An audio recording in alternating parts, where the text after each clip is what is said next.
Our guest today is Andrea Moore Emmett. She is the author of God's Brothel, and believe me, it's a very enticing book from an inside view of what fundamentalist polygamy is really all about. Welcome, Andrea Moore Emmett. Hi, thank you so much. It's wonderful to have you with us today. Thank you. How did you get involved in writing this wonderful book? I was writing for Salt Lake City Weekly as an investigative reporter, doing other stories. I did not intend to be so immersed in polygamy as I have become. But during the course of doing other stories, I kept running across little bits and pieces here and there and hearing about it. And finally, I did one story, and then one story led to another and another. Before I knew it, this was in 1997, I was amassing interviews, research, material, all kinds of information that I was coming across that nobody had reported on before. I was really the first reporter to do in-depth reporting on the crimes and the abuses in polygamy. Eventually, my publisher at Salt Lake City Weekly was getting tired of hearing about it and told me, come on, let's have you do some other stories. Stop writing about polygamy. I knew I wasn't finished. And, your job as a journalist is to shine a light on the dark corners, to bring some justice to injustices that no one's paying attention to. When you're in the midst of atrocities and you're seeing atrocities, your job is to expose that. And I'm not the kind of reporter that remains in this unbiased place where, let's look at the good side. Because I don't think you can do that in the midst of atrocities. I don't think I could have done that if I were reporting on Nazi Germany. What I reported on polygamy, I feel like I brought to it a bit of an activist kind of look at it with not being deadwood. It's not deadwood. It's very impassioned about the abuses of children, the civil rights violations, the human rights violations against children, women, and so on I went, and since I couldn't write for the paper anymore about polygamy, they were tired of it, I decided I'd write a book. And that's how the book came about in 2004. Your book has changed lives. I hope you're aware of that. So many of these women have wept because no one would believe them. And when their own family saw their pain, they punished them for it because they're not supposed to show their pain. Godly women don't show their pain, they get over it. Their emotional and psychological needs are considered weaknesses to overcome. And your book was so blatantly honest. I was captivated. There were so many human rights violations. Will you tell us about some of them? Okay, for children, simply the brutality that children have to live with from the cradle. Babies being trained not to cry, waterboarding babies, holding them under faucets till they stop crying, slapping them till they stop crying, not even having simple food that's nutritious. Children who didn't know the taste of fruit unless it was rotted. Children who haven't had an education. Anywhere in the world, it is a human right to have an education, but these children are not given a decent education, and they're many times pulled out of school at very, very young ages so they can be child labor or they can start having families. And the child labor law is completely flouted. There's the trafficking of girls. If anybody else were to throw their 13, 14-year-old son out on the street, a parent would be hauled in for criminal neglect of a child. But because it happens in polygamy, children who are pulled out of school and not given an education, parents would be charged with not giving their kids an education. There'd be truancy officers coming down on them. But in polygamy, and the trafficking of girls. I know the tapestry of polygamy, and myself as a reporter turned this into the Attorney General's office in Utah. First Attorney General Jan Graham, and then Attorney General Mark Shurtleff, who is still the Attorney General, we told them about the trafficking of girls across state lines and across international borders. Oh, well, it's polygamy. They get a free pass. These people, because of freedom of religion and parental rights, they're somehow excused, which it's completely ridiculous because all of our freedoms have restrictions, all of them. And religious freedom is no different. And parental rights don't mean you can do anything you want with your children. You can't abuse them. Like they say in the FLDS, you can all but kill a child for deliberately disobeying. And they do.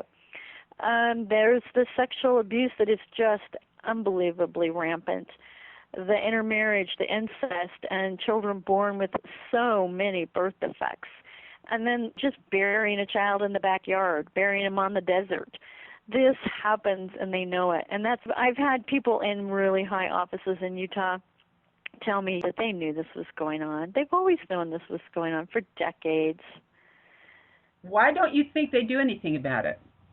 There's a lot of reasons. That's a very convoluted kind of answer. For one thing, again, the religious freedom, and other thing is parental rights.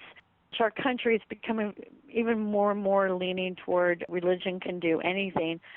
But in Utah, very, very early on, it's been the Mormon and the fundamentalist kind of a kissing cousin relationship, where the Mormon church, they can distance themselves from polygamy all they want. But when it comes down to it, at the end of the day, it's still in their scriptures. Doctrine and Covenants, section 132, is a commandment to live polygamy.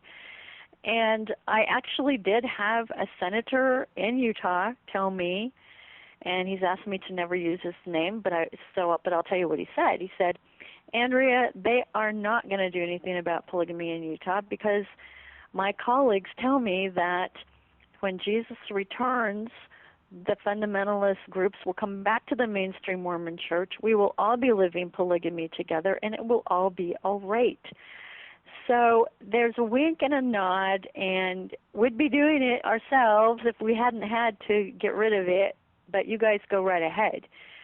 And someday we'll all be doing it anyway. It's that kind of thing, and Utah, as I have said before, and I know it's not PC, but Utah is a theocracy. The Mormon religion really does run the state. It drives policy. It drives laws. There you have it. It comes back to the DNC, Section 132. Wow. Well, some of the fundamentalists have said in their letters, quote, the tail is wagging the dog, and we will be the head of the church and take over the Mormon church when everything is set in order. I think the Mormon church actually has a cancer now at its base. Joseph Smith had a little inkling. I think the most correct thing he ever said was he was afraid that polygamy would be the undoing of the Mormon church. The fundamentalists, they all argue which one has the keys of authority between them, and they all think they have the keys of authority above the Mormon church because, of course, the Mormon church fell into apostasy when it gave up the commandment to live polygamy and other things that changed. There's always going to be a squabble about authority, and there's always going to be a squabble about who is the one mighty and strong, another Doctrine and Covenants scripture. To me, they're all just frauds. It's a huge, horrible fraud that is perpetrating horrible crimes on women and children. Did you find all of these fundamentalist polygamous cults that claimed or blamed Mormonism for their behavior to be affiliated with each other and intermarrying? Did you find them connected? The Mormon ones are all very connected. They're not connected to the Christian fundamentalist polygamists. That's a whole other thing. I mean, they practice polygamy based on Bible, scripture. Abraham had Hagar, and King Solomon had a number of wives.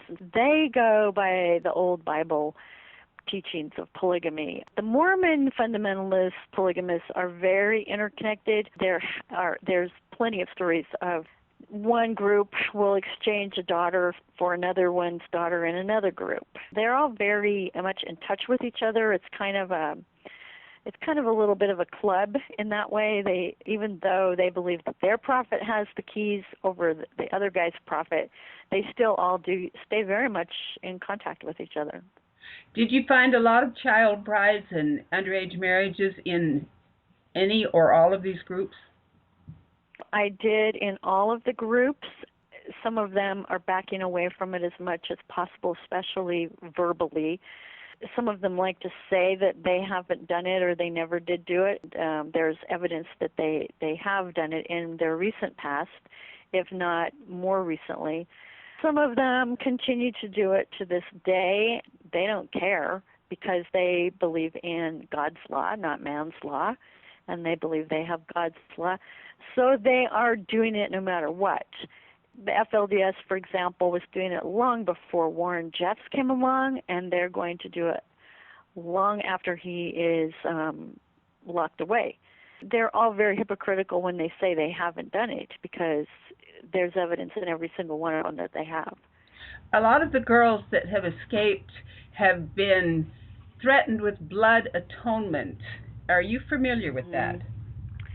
I am familiar with that. Again, it's a teaching from early Mormonism, and that's where those who are enemies of the church have to spill their blood to atone for it, or those who are apostate have to spill their blood to atone for it. So in these polygamous groups, they believe that when these women get away, that they are apostate or they have become an enemy of the church, and the only way they can atone is to have their blood spilled. So it's a very cautionary tale. It's a threat they hold over these women to control them, that the only way they can atone is to die, and that will be carried out on them, that someone will be sent to do that. So they a lot of them, when they leave, they do live in fear, or a lot of them that might leave don't leave because of that fear. I've had a lot of women tell me that. A lot of them. Right. Yeah, me too. They say it's part of their faith, but what about a faith that teaches that it's okay to kill somebody if they don't think like you do? Doesn't that sound a little Taliban-like? Well, there's a lot of things about the polygamous fundamentalist groups that are very Talibanish. The idea of killing someone who disagrees with you, it's always about the ends justify the means. And it is an effective tool to frighten people to comply and to stay right where they are. They use it. They use it a lot. Did you see a lot of child labor?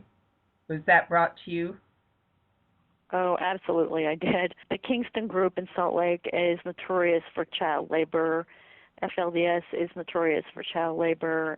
They've got a workforce that they don't pay, and that's how they underbid. That's how the FLDS underbid in the construction business in every state where they are. And in their other businesses, the Kingstons, they don't pay their people, they don't pay their adults or their children, but they have a huge, huge workforce that's making millions and millions of dollars for them.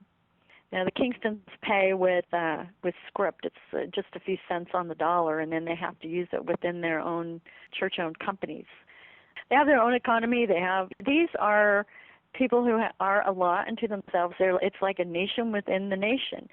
These are American-born citizens that don't have full rights as American citizens. Do these people realize they have rights or never know? Most of them don't know they have rights, and they wouldn't even think about it in that way anyway, because they're living in such a bubble of mind control, and it's all about God, and it's all about obedience to their leaders, and anything that is of this earth they don't want any part of. They're not here to live and love life. They're here to get out of here, and great hereafter is what they're all after. Everything they go through here is just, again, a means to an end. There are a lot of stories such as Sister Wives and Big Love that show the women just loving each other and getting along so well. What did you find out? Through the many years that I was reporting, I did talk to a number of women who were involved in polygamy. I talked to men, women, and children who were involved in polygamy in a number of groups. And the women always said, I am so happy, and I just couldn't be in a better place. And I promise you, if I was having a hard time, if I had an abusive husband, I would tell you. I would let you know. And I just want you to know that I'm just wonderfully happy. Well, then, as time went on, I would end up talking to those women after they left polygamy, and or not all of them, some of them, many of them, and they'd say, I had to tell you that. When I was involved, I had to tell you I was happy because I was being watched, and people expect you to say that, and if you don't say that, there's something wrong with you. You've let the devil into your life, and I really was not happy. I was miserable. I couldn't have been in a worse position, but I had to tell you I was happy. This happened so many times. I just got to expect it, and it never failed me. The women who say they're happy in polygamy, again, these are women who are mind-controlled in many cases, women who have been born into polygamy who don't know anything else. They don't have anything to compare it to. You're not really talking about women who actually have choices. We can talk about slavery, where slaves didn't want to be emancipated because they felt protected by their benevolent masters. These women, for whatever reason, especially if they're a favorite wife, they have some perks. Or if they're in a family where the husband is a leader, they have some perks. And so there's a certain amount of status for where they are, and for what they know and where they are and the position they have, they think they're happy. But they haven't got any choices to compare that to. So many of these cults require absolutely blind obedience, so that means the women were never allowed to make a decision in their life. That's got to be a great fear, because in making a decision, you have to be responsible for it. And they actually have had several of them tell me that they honestly believe that they're not responsible if they're obedient. They can actually become a perpetrator and force their own child into a child marriage, and they believe they're not responsible because it wasn't their decision. That's exactly right. The higher law is to be obedient to the authority, or to the leader of the church, or even their husband, because priesthood authority speaks directly to God. If they're somehow wrong, which they're not, according to them, then the woman is not at fault because she has just done her obedient duty. She's done what she's supposed to do. Seeing a child get beaten half to death is not wrong, and standing by and letting that happen, because the priesthood is handling it the way that they think they should. Marrying their child off to some old man as a 10th or 20th wife or 90th wife, that's not wrong, because the priesthood said that was the right thing to do. So yeah, these women are fine with that. And the whole idea of not having any responsibility and not ever making any choices for themselves really infantiles a woman when and if she ever does leave. I've had women tell me 5-10 years after they've left, they don't even know how to make a choice about what ice cream flavor they want, because they've always been told what they're going to want. Or women, when they get out, don't know how to open up a checking account, or they have absolutely no skills with navigating the world on the outside. They just don't know what to do. I think the craziest thing I ever heard, I heard one of the polygamous men expounding at a meeting. And he said that it was none of the women's business if their husband molested the children. God would take care of that. It was none of their business. That one just blew me away. Children are property to them. Women are property and children are property. And they haven't got anything but whatever they want to do to their property. As priesthood authority, they are above it all, whatever they want to do. Well, I often wondered if the meeting that he spoke at had been anything other than a very, very small group at a home, if he would have dared say anything so bizarre. That's kind of the attitude throughout Mormon fundamentalists and Christian polygamy. Really, it's all just a cover for pedophilia. When you get right down to it, it's a cover for pedophilia. I believe that it is organized crime in a lot of ways, not just with the trafficking of the girls and the working of the boys and the other children. I mean, girls get work too and don't get paid. There's been an awful lot of evidence come forth financially that is not above board. Are you familiar with any of that? Oh, yes, yes. They're crime families. They're completely crime families. They don't pay their taxes, or if they do, it's partial. They cook the book. The Kingstons have always cooked the books. In the documentary that I was a researcher for A&E, we had Kingstons talking in the shadows, telling about how, there was a set of books for the IRS, but there was also the set of books for what was really going on. And this has been the way they all operate, the bleeding the beast. They want to bring down the government. They want to use the social programs to help further their lifestyle while they bring it down. That they're absolutely anti-American. I believe they're succeeding in that. The cost of these court cases, and these court cases, a lot of them are just frivolous. They're trying to legalize polygamy now. I think that's a frivolous court case just to burn up the state's money. I really do, because here's why I think that.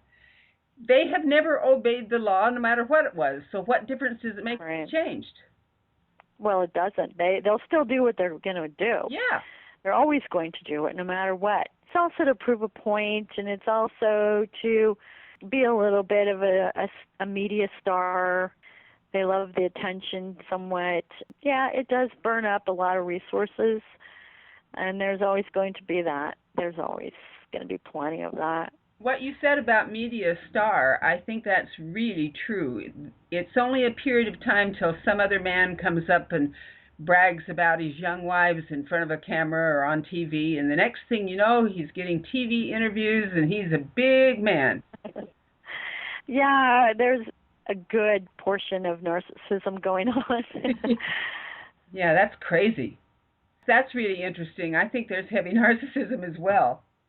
The children, the kind of psychological damage that's done to children, just on the, if you're not even talking about sexual abuse, but just being one in a herd of children is so damaging to children.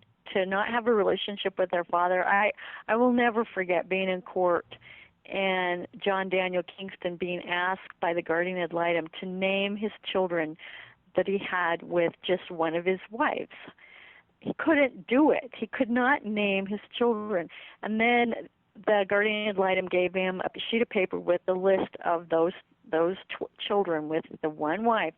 He looked at the list, he studied the list, took it back. He still couldn't name those children because he's got so many. He's got over 200 children. How can he know his children, even if he's presented with the list of their names? He doesn't know his children.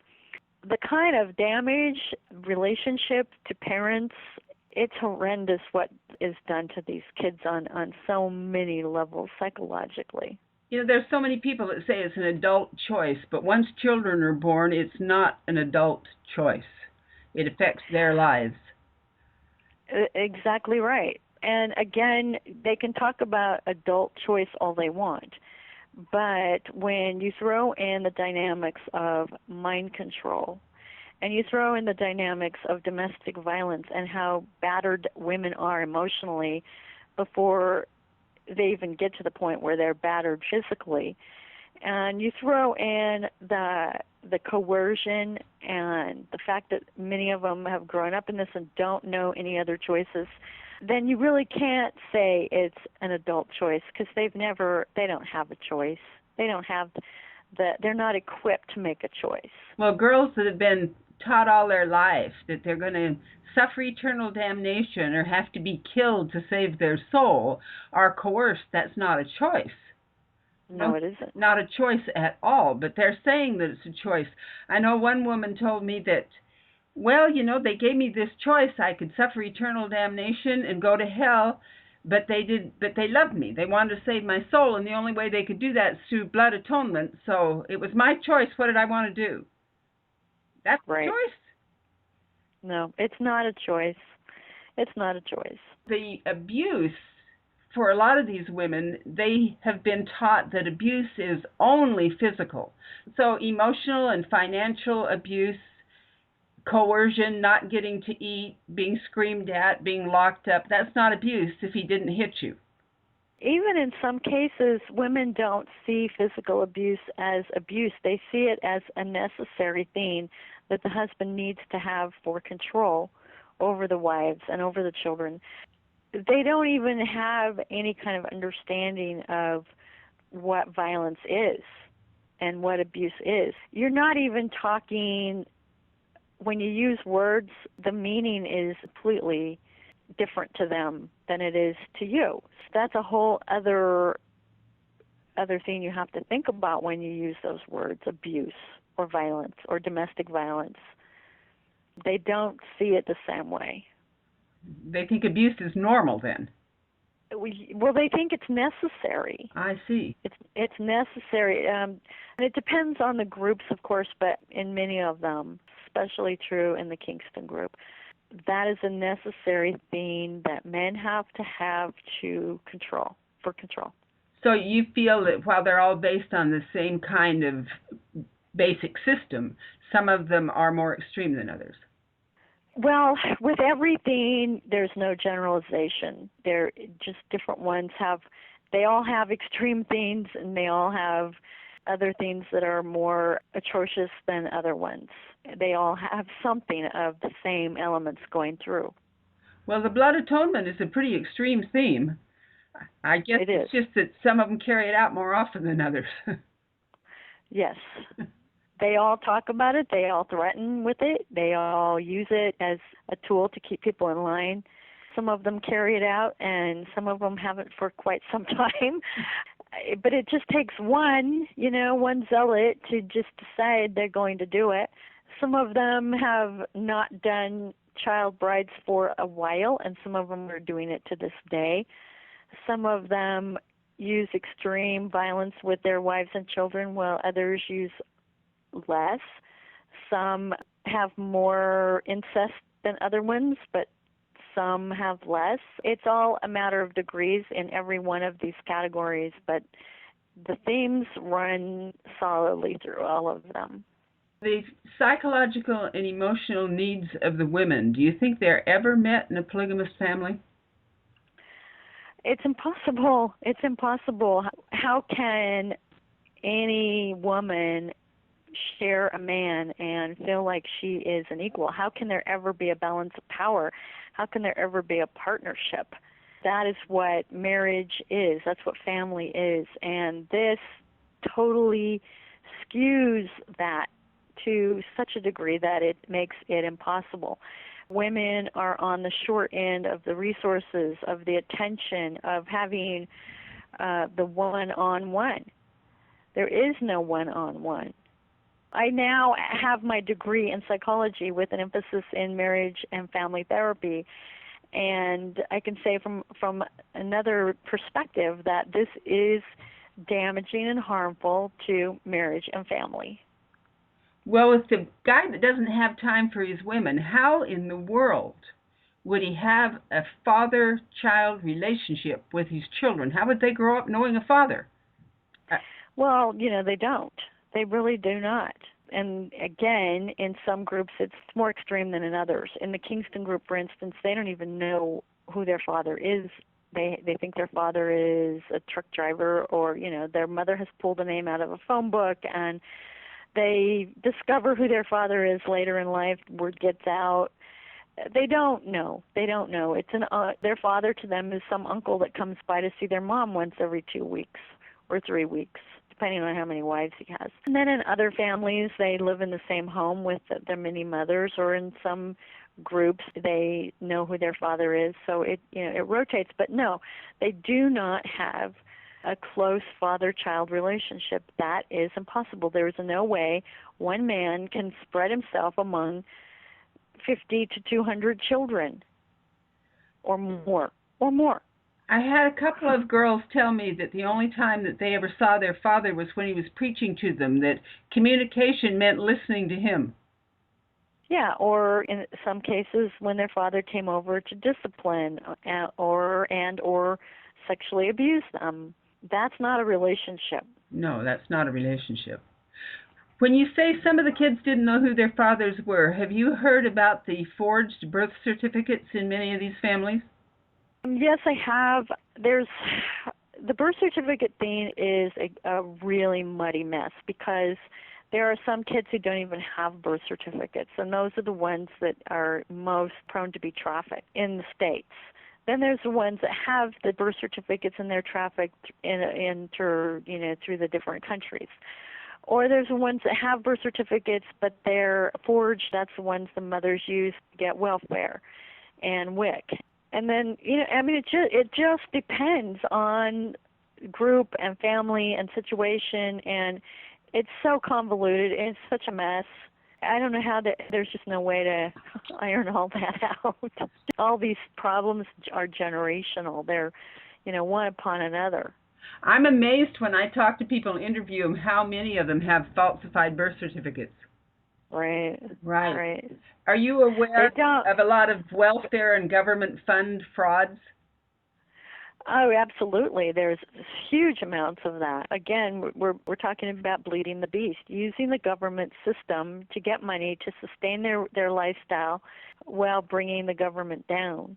I can't remember the year that there was a story in the Salt Lake Tribune done on just the FLDS in Utah and Arizona. In 1 year, used $10 million of government subsidies. 1 year, one little portion of one group used $10 million. And look how they've grown since then. Oh, they've grown huge, and they're not the only group that does it. Well, Owen Allred of the AUB wrote in some of his writings that are online on the web that women in a celestial family should not be allowed to handle any finances. So if these women get aid for dependent children, my question to you is, do they get it?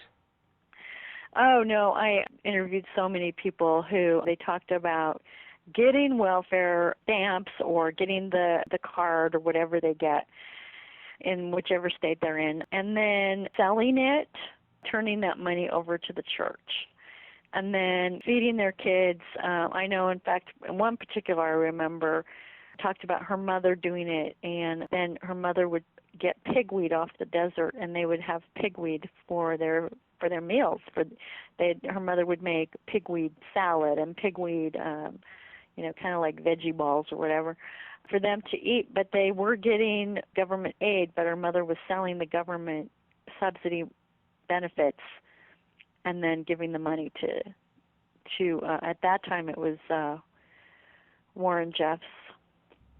Isn't it interesting? I wonder how many children a man can spawn, and our laws never hold his feet to the fire and make him responsible, but our laws hold the taxpayers' feet to the fire and make them responsible. Again, polygamy has been given a free pass, and no matter what crimes are done, it seems like they have, like the polygamists like to say, that dog don't hunt. They have gotten a pretty free pass. They're off the radar, and they can rely on freedom of religion, and they keep doing it, and they keep doing it, and here we are. It's a huge mess. It's exploded in at least 32 states now. It's in Canada, it's in Mexico, and it grows and grows and grows. On CNN the other night, Gloria Allred said about the Warren Jeffs trial, she said, "We have cut the head off the snake. That's it now. It'll be a message to all the rest." What do you think about that? That makes my stomach just kind of flip, because it makes me sick, because, as I said earlier, this went on long before Warren, and it's going to go on long after Warren. And what they're counting on is that people have that attitude, because now nobody's going to be watching anymore, because everybody thinks it's all okay, and they can go ahead and do everything as business as usual, which is what they do. They just continue to keep going and keep going, and they're counting on that. And for her to say that, it shows just the ignorance of, and it's not her fault that she's ignorant, because she doesn't know. She doesn't understand the dynamics we're talking about, and how it's grown and how it has always grown and continues to grow. But that's so false and such a wrong way to look at it. It's so bad. It makes me sick. Well, I've had documents given to me that I find real interesting. Winston Blackmore in Canada, in a document, spoke out and said that there were no child marriages up there. That's before they found out that he had about 9 wives that were underage. Yeah, And yeah. also in the Yearning for Zion Ranch, Willie Jessup, as their spokesman, said, there are no underage marriages here. Uh-huh. And of course now he is so surprised. What do you think of that? Uh-huh. Willie Jessup's has, just because he's had a falling out with Warren, now he's turned on Warren, but Willie is responsible for decades of trafficking girls and his own share of child brides. He's setting himself up really well. Same for Winston Blackmore. He's now he has for a long time tried to distance himself from Warren, but before Warren's trouble, he distanced himself, but there was still camaraderie and trafficking between them. But now he's going to distance himself more, but he's still going to do what he's always done, trafficking and child brides. And these guys sing a great song, but we know what they're really doing, but they've always done. Well, you have to say one thing for them. Most of these guys that stand out and become their spokesman have learned how to speak well, and they become quite convincing for those who don't know who they really are.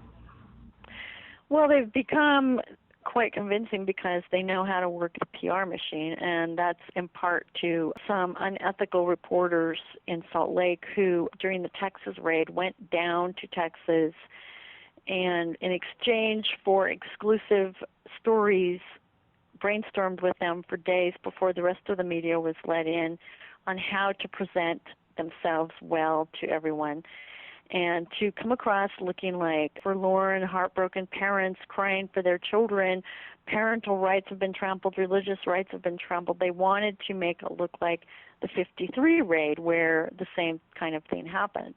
They were very good at it, they were very effective at it, and they've learned how to handle the media that way.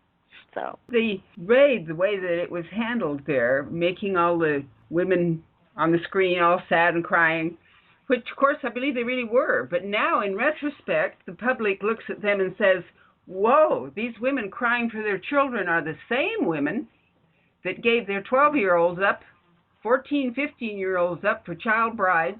They're the same women that threw their sons out when they got through working them and kicked them out as soon as anybody said they had to, and disowned them, the Lost Boys. They're the same women.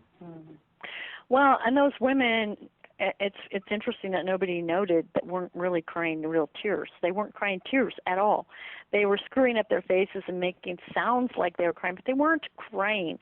These women don't know how to cry. We all know they've been taught not to cry since they were babies.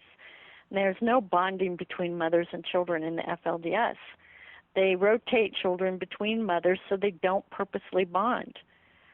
There's no bonding. There's no mother-child real love. They own their children. They want their children there so they can do what they want with them. So they're tradable to the men. And these mothers are the same mothers, like you said, that can marry them off and kick them out. In 1953, when they had those raids, Clyde Mackert was the polygamous poster boy. He had 3 age-appropriate wives. He was on the front of, I think it was Life magazine and in several newspaper articles. And 3 of his daughters have gone public and said that he sexually molested them. This is the poster boy selling polygamy. Right. And I've talked to those women and actually also one of the daughters who's still in polygamy. The daughters have told me that they wish the government hadn't sent the kids back because if they hadn't, they would have never been molested. But those same daughters were not only molested by their dad. They're at the mercy of these male priesthood men, and they're used in every way. dozens of parents and no protectors. Right. That's right. Well, dozens of predators and no protectors. Well, the sad thing about it is that as bad as it is, it becomes a haven for predators from the outside as well. Well, right. They can convert, and they have access to not just a couple or not just a few or not just a handful. They've got access to hundreds of kids. Hundreds of kids. I see a lot of notes on the web about polygamy. People write in and say, well, you know, there's abuse in monogamy too. But, you know, the percentage of abuse is always greater when someone has all the power and somebody else doesn't have any. Isn't the percentage actually approximately the same as the distance between the ones who have power and the ones who are enslaved? I would say that's a pretty accurate way to put it. That's such a lame excuse to say that there's abuse in monogamy. Okay, there's problems all over the world. We're talking about institutionalized pedophilia. We're talking about institutionalized abuse, and we're talking about institutionalized human rights violations, institutionalized third world conditions for American citizens. There is no comparison. There is no way they can make that straw argument.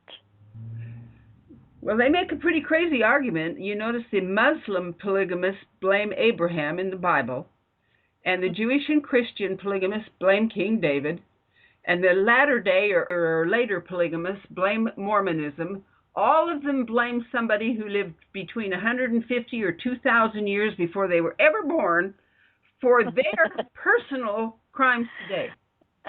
Well, and it all goes back to some books that were written in the Bronze Age, and when you invoke God, you speak to the guy. You can say that just about anything you want, and that's what they're doing. There you have it. Yeah, what amazes me is all these court cases in the name of freedom of religion. And freedom of religion is not a license to take freedom away from somebody else, but it's worked for them. It's actually worked for them for generations. Every single one of our freedoms have restrictions. Freedom of speech, you can't go into a theater and scream, a crowded theater, and scream fire. But when it comes to freedom of religion, the law is very clear, and it's been upheld and upheld and upheld, that the restrictions on religion are that you can believe anything. You just can't practice everything you believe if that belief is against a valid law. And polygamy is against a valid law. Marrying underage children, that's against a valid law. And child labor laws, that's against valid laws. Their practice of religion violates all kinds of valid laws. Another interesting thing I find is the things that they enforce upon those that are subservient are things that they themselves would never tolerate. It's okay with them, you know, they have the right of God to destroy a woman that won't live polygamy, but can have all the women he wants. It's nuts. Well, God never said, you know, that women could have more than one man, according to whichever God you're talking to. Yeah, right. Everybody's God is male, so like I'll just tell you what the Attorney General in Utah, Mark Shurtleff, told me. Andrea, you women are always screeching, you know, because we get impassioned and we're upset about this, we're screeching because, you know, we just don't want to hear it, so stop screeching. Well, I'm really grateful for this past 2 weeks because so much truth has come out. It isn't enough, but it's actually more than has ever been allowed to be told together. And there's hope in that. There's hope in that more people will come forward and speak out. And that's so important. And this is why what you're telling me today is so important. You have changed lives with your book. You've changed lives. That's wonderful to hear that. You have. You've changed lives with your wisdom. And I hope that you will continue to keep in touch and doing the wonderful things that you are doing, because I'm not the only one that's seriously impressed. Well, thank you, Rebecca, and thank you for the work that you're doing too. We need every voice we can. Ladies and gentlemen, you have been listening to Andrea Moore Emmett, author of God's Brothel, a woman who found a very unpleasant truth and had the courage to make it public. Andrea, I'm your fan. Thank you so much for being with us today. It was my pleasure. Thank you, Rebecca.